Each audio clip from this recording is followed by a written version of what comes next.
وآخر دعواهم أن الحمد لله رب العالمين۔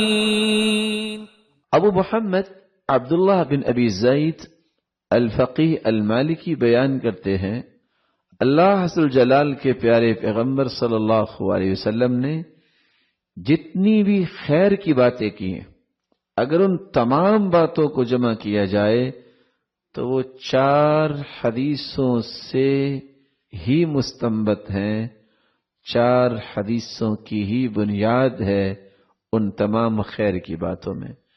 اس لیے 4 حدیثیں جس کو سمجھ آ جائیں وہ زندگی کے اندر ہر خیر کو سمجھ سکتا ہے۔ پہلی حدیث، من كان يؤمن بالله واليوم الآخر فليقل خيرا او ليصمت، جس کا اللہ پر ایمان ہے، جس کا آخرت کے دن پر ایمان ہے، اسے چاہیے یا تو اچھی بات کرے یا خاموش رہے۔ پہلی حدیث جو خیر کو جمع کرنے والی ہے ان 4 احادیث میں سے، کہ جن کو جمع کرنے سے رسول اللہ صلی اللہ علیہ وسلم کی بیان کردہ تمام خیر و برکت کی احادیث کا نچوڑ اور مرکزی خیال انسان کو نصیب ہو جائے گا۔ پہلی حدیث، یا تو خاموش رہو یا اچھی بات کرو۔ اس لیے تو سلف کہا کرتے تھے، اللہم اجعل بسمتی عادہ، اے اللہ مسکرانے کو میری عادت بنا دے، وحدیثی عبادہ، میری گفتگو اتنی خوبصورت بن جائے، میری ہر بات میرے لیے عبادت بن جائے، وحیاتی سعادہ، اور زندگی کی یہ 4 ایام جو اللہ عز جلال نے عطا کیے ہیں، اللہ اسے خوش نصیبی کے ایام بنا دے، وموتی شہادہ، موت تو آنی ہے لیکن اے اللہ شہادت کی موت نصیب فرمانا۔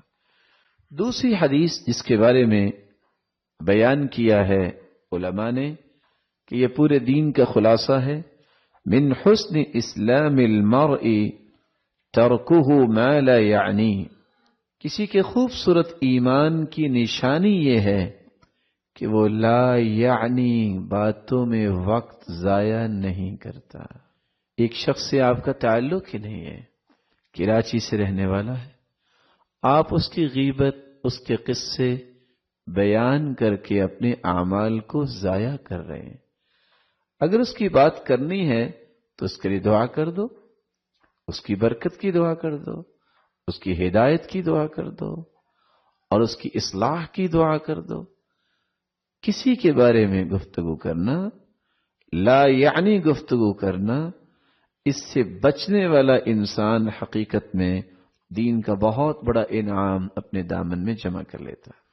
تیسری روایت، لا یؤمن احدکم حتی یحب لأخیہ ما یحب لنفسہ، اس وقت تک کوئی کامل مومن نہیں ہو سکتا جب تک جو اپنے لیے پسند کرتا ہے دوسرے بھائی کے لیے پسند نہ کرے۔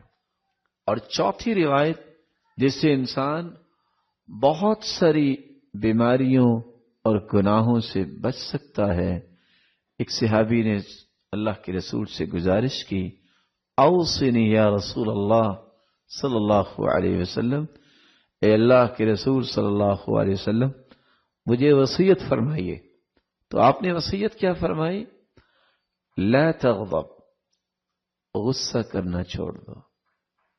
صحابی نے پھر سوال کیا، فردد مرارا، بار بار آپ نے یہ سوال کیا تو آپ نے ایک ہی جواب دیا، لا تغضب، غصہ نہ کر۔